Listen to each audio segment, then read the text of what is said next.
In this video, we're going to look at augmented assignment operators.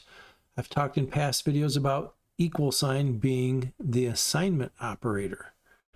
So sometimes we want to change the value of a variable by a certain amount. So we might do something like this. I is equal to I plus 8. So let's say, for example, I was equal to 3. Okay. So remember what happens when we use the assignment operator. The items on the right are evaluated and they're assigned to the item on the left. So if I equals 3, 3 plus 8 is 11. It does that calculation first, 3 plus 11, and then assigns it to I, and I becomes equal to 11. So let me demonstrate that in NetBeans. I've got a variable. I declared an integer called my number, and I set it equal to 7. And then this line says my number equals my number plus 8. So it's going to take my number, which is 7, and add 8 to it. Then it's going to take that result and add it back and store it in my number. So my number was 7. I added 8 to it here and then stored the result right back in the same variable.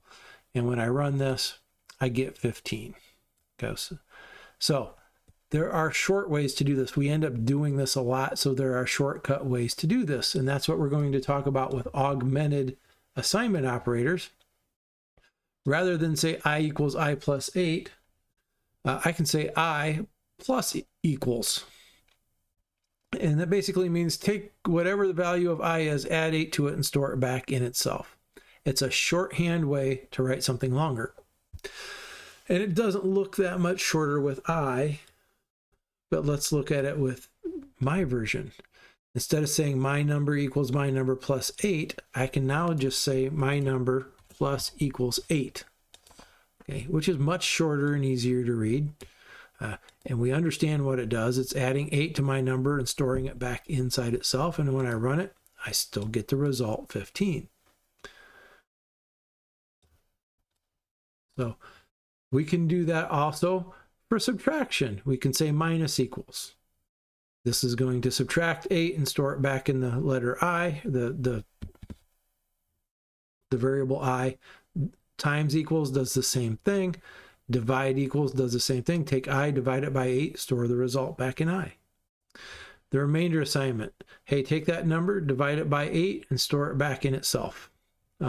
All of them work. That's called an augmented assignment operator. It's basically a shorthand version to performing an operation on a variable and storing the results back into that same variable.